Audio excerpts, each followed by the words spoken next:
So you're telling me there's a chance?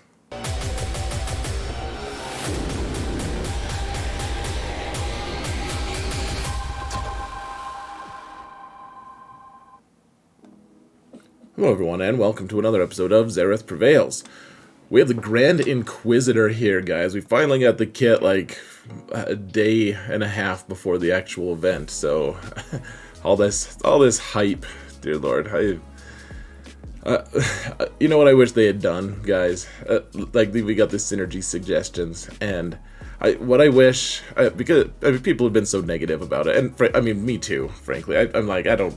Is it gonna be good? Like, do they even know what the kit was? Like, I was asking last night. Like, do they even know what the kit is? Like, have they finalized it? It just seems like the lack of hype for this squad has been so abominable that I just.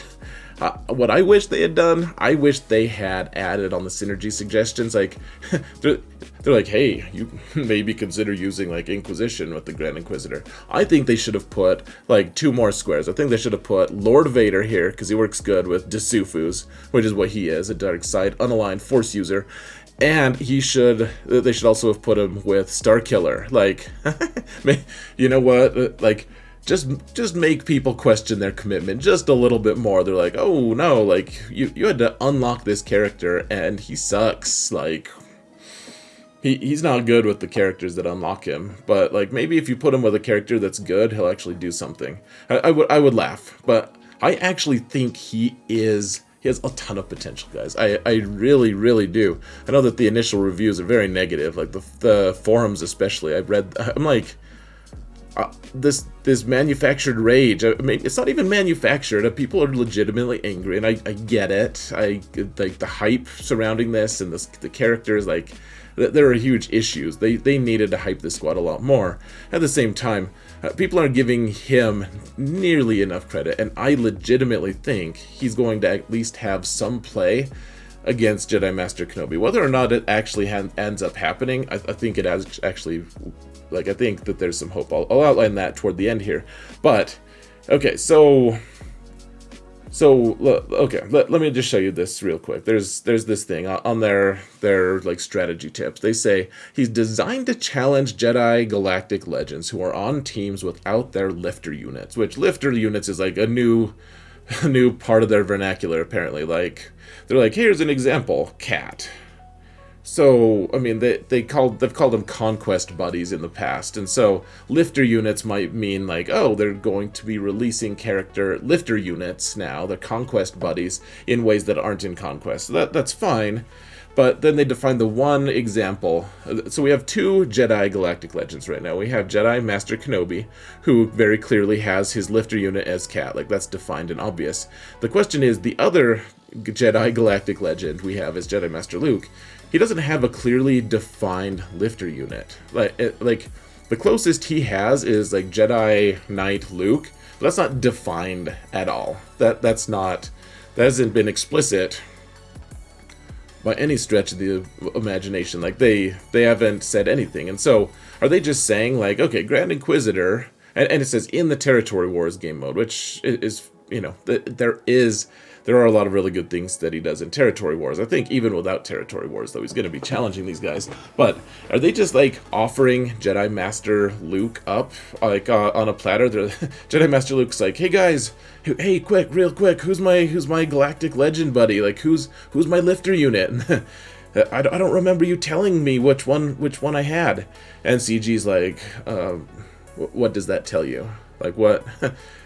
If you don't have a lifter unit, what does that mean? And, you know, Jedi Knight Luke is, you know, going to exile himself to Porg Island or whatever. But here's the thing. I think they've got a great chance of countering both. And I will say this, guys. This feels real disingenuous on surface level. It really does. It's like, without their lifter... So if there's a guild that was stupid enough to add a Jedi Master Kenobi squad without Cat, then you're going to be able to use your top shelf squad that like is not available to most people to punish them. And it's like if you have a top end guild that has enough people to farm this unit, this squad, to like make it so that you can punish people for being stupid like that. Like, you're not, this isn't reality. It's like the good guilds, the people who spend all the money and everything, they're in good guilds, and those guys know that General Anakin Skywalker, I don't know why I called him that because that's not actually his game name, but Gas and 501st can just auto a team without Cat. Like, it's no issue. That squad is easy. Like, furthermore, Bad Batch beat that. Maybe not like the most consistently ever, but it's not a tough team to beat without Cat. With Cat, it becomes the toughest team in the game. And so this brings us to two interesting questions. First off, is the next Galactic Legend going to be like Revan Reborn or whatever the SWOTOR madness is that they're saying, with challenge Galactic Legends on teams without lifter units? Like, that seems to be like, maybe we'll have a Jedi as the next Galactic Legend, and they're just like kind of seeing into the future, or maybe they're just being disingenuous and dumb. That could be either one, frankly. The other thing that we need to ask ourselves, and this is a legitimate question, guys, is do we really want this squad to beat Jedi Master Kenobi? So this is a squad that we can unlock and then use all as one unit. Like, so Grand Inquisitor, okay, so let's say that you're starting a new account. You're like, okay, I'm going to farm Inquisition. And they suck to gear, like it takes a lot of time and effort, and maybe it's not the best idea, but you decide to go for it anyways, because it's Empire. Like, it might end up being a really good starting squad, to be honest. We'll have to look at that, but...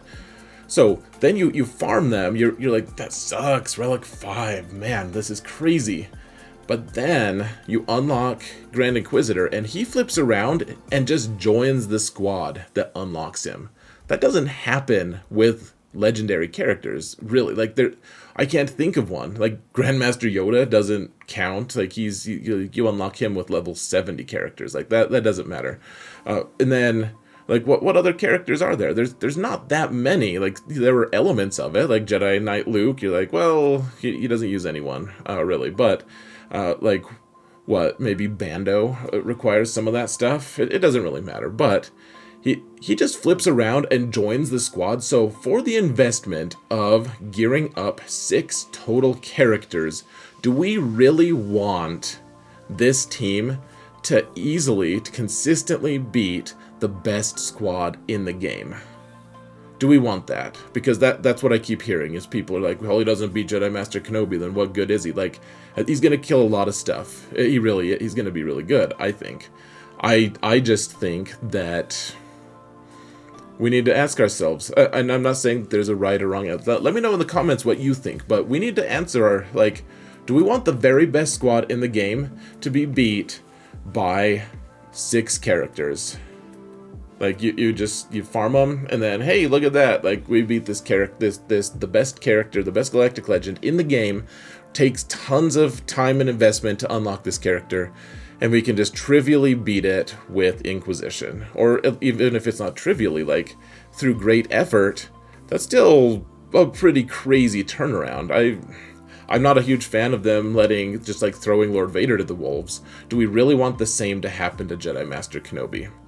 Let me know in the comments. I don't really want that, but I think it's also possible that it happens. So let's look at the kit, guys. We're going to look from the bottom down. So we're going to look at Unique 2 Patience, which is what you guys have had with me, tapping your foot like, dude, Zareth, just get off your soapbox. Let's actually talk about this kit. And I get it, but there's things we need to discuss, a foundation we need to lay there. So here's the thing. We're going to understand what he can do against Jedi Master Kenobi better if we read it backwards. So, Unique 2, Patience. At the start of the battle, if all allies are Inquisitorious, this character gains 20%. So he gains a bunch of, like, unnoticeable stats. Like, the potency is kind of nice, potentially, but, max health, max protection. Like, we want him to be tanky. We don't even know his stats yet. Like, they haven't released those. So that's sad. But inflict all. So this is the important part, guys.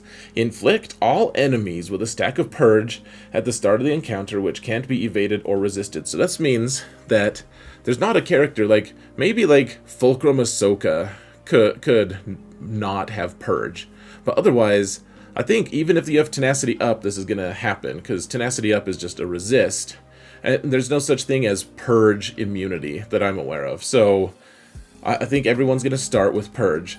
So that's a nice thing. So it's like, okay, you attack a Jedi squad, and, you know, regardless of what happens in the opening moves, all 5 of those characters, including maybe Cat on a Jedi Master Kenobi team, they'll all have Purge on them. Maybe they'll purge the Purge, they'll get rid of it, but it all starts there. And then he also gains Turn Meter when Purge is dispelled, which isn't relevant against Kenobi, but it would be relevant against Luke. So everyone gains Purge, the whole team, all 5 characters. So in 3v3 this is going to be different, but we're not going to talk about 3v3 right now. It's like Bruno. 3v3 is the new Bruno. Like, we don't talk about... So his unique 1, it doesn't have the 1 moniker here. It's also capitalized. So unique versus unique 2. But it says, for each Inquisitorious ally, enemies with Purge have -10 defense. So for each Inquisitorious ally, so you start with 5 enemies with Purge. So they all start with Purge. They have -10 defense. Guys, this is crazy. -50% defense is really good. Like, it's really good. And -5 speed for each Inquisitorious ally. So this is -25 speed on the whole squad. Blanket -25 speed. Like, if there was a character with only 25 speed on them, they would be 0 speed after this debuff. Like, this is pretty neat, guys, actually. So if an enemy evades one of their attacks, then all other enemies. So if you swing and miss, all other enemies take true damage and dispel foresight from themselves. We don't know how much true damage. It's just like, here, take some true damage. Like, they're like, how much? A true amount? I don't know. But the first time each enemy reaches 6 stacks of Purge, he gains a bonus turn, he gains all this cool stuff. So, you know, he's going to get buffer, he's going to get stronger. It can happen up to 6 times, apparently. These bonuses are doubled if the enemy's Jedi. So, I mean, that's cool. Also stuff we're probably not going to notice that much. I mean, if it's against Jedi and they get 6 stacks of Purge, like 20% crit avoid each pop, like, eventually he'll just be...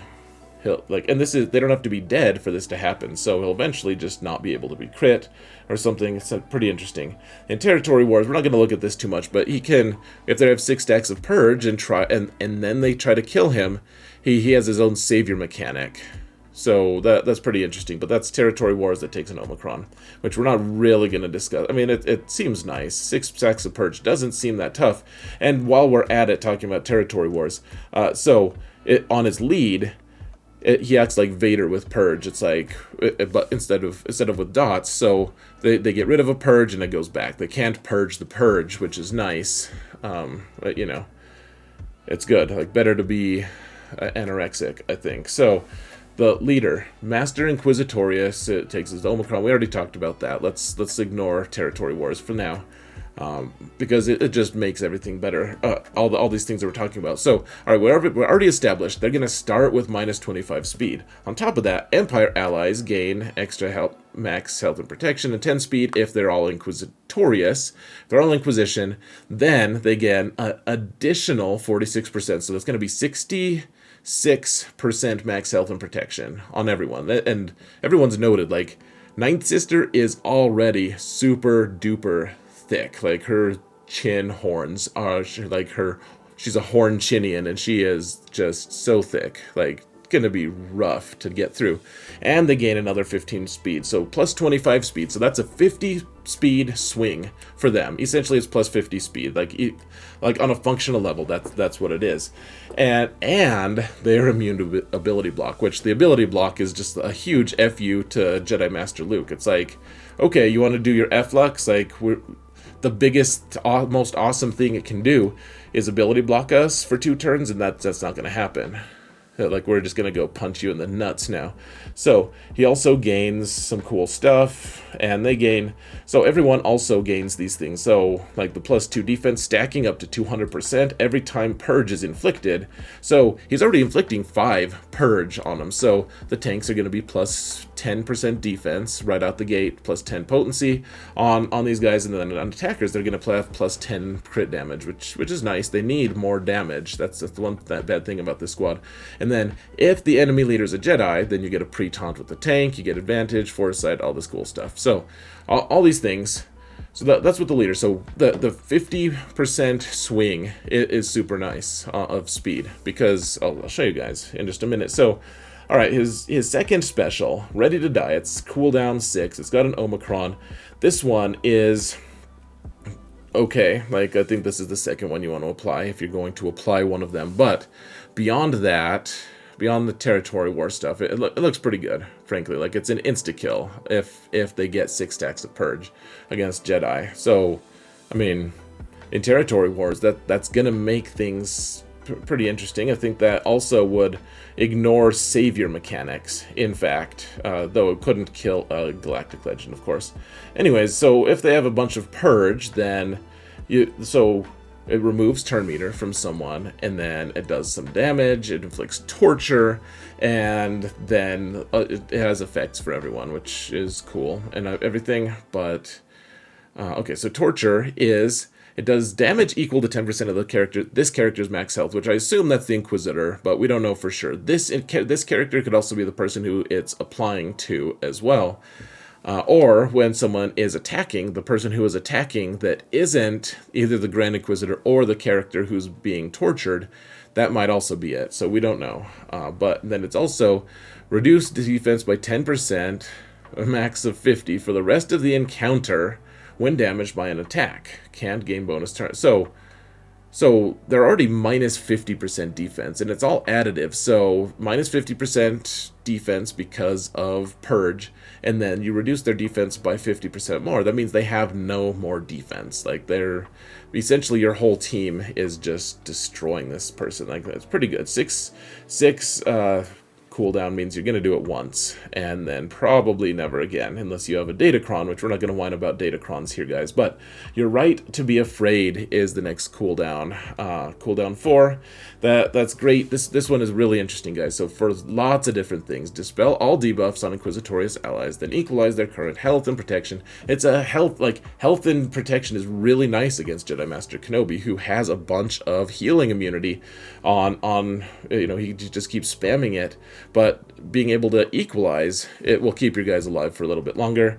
Deal physical damage to all enemies, so this is an AoE, and inflict ability block and vulnerable. Vulnerable is just like everywhere now these days, guys. But ability block for on an AoE. So first off, it dispels all debuffs, which is something Inquisition hasn't had yet, which is really needed, frankly. And then it equalizes health and protection, and then it inflicts ability block which can't be resisted, which is also very, very nice. We don't know how fast he's going to be, but that's nice. And then the basic, it's a Zeta. Like, we have another character who has a basic on, or Zeta on basic, which, okay, whatever. It's probably worthwhile, though. So you do extra hits depending on how much purge they have.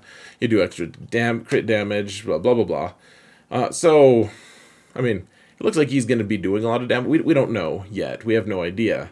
He's going to be reducing all this stuff, though. And I guess the thing that I want to point out here, guys. So the way he would tackle a Cat team here, or a Jedi Master Kenobi with Cat, is, first off, Cat is a base speed of 190. Oh, hold on. Fifth brother, and all of them besides Ninth Sister, because of her horns probably make her slower. All of the other ones are 186. They're much faster than I'd given them credit for. 186. Cat is 190. So the thing is, Cat gets plus 30 speed from Jedi Master Kenobi. Fifth brother gets plus 50 speed, essentially, from the Grand Inquisitor. So you can easily, if you want to invest in him, if you have comparable mods, you can make him faster than Cat. Here's the thing, the reason you'd want to do this is Okay, so if the target has at least 3 stacks of Purge, we're going to have to work out how we're going to make that happen. At least they'll have at least one. But gain damage immunity for 1 turn, stun the enemy, blah, blah, blah. If the enemy was a Jedi, so if you're targeting a character like Jedi Master, or sorry, General Kenobi, who's taunting almost certainly on this team, then... And if the enemy was a Jedi, inflict fear on all non-Jedi enemies, which Cat is... not a Jedi. She's not a Jedi. That's very explicit. So you can get fear on her early on, it looks like. And then she'll take a turn because she's fast. And then if Grand Inquisitor goes after her, then he'll do his AoE, Your Right to Be Afraid, and give her ability block again. So you'll have a couple turns to work around it. Is that going to be enough? I don't know. I don't know for sure. But it sure does seem like they're opening the doors for that to happen. And in Territory Wars, I think all bets are off. Because I think people are going to get clever with it, guys, and figure it out. So whether or not it's going to actually happen for sure is, is up to debate. But I want to see what happens. Guys, I'm going to let you go. Let me know what you think in the comments. Is this possible? What other things are they going to be able to kill? Because I think we're going to kill a ton of stuff. Not good banners in GAC, but I think that they're going to do a whole lot more than the initial reactions are.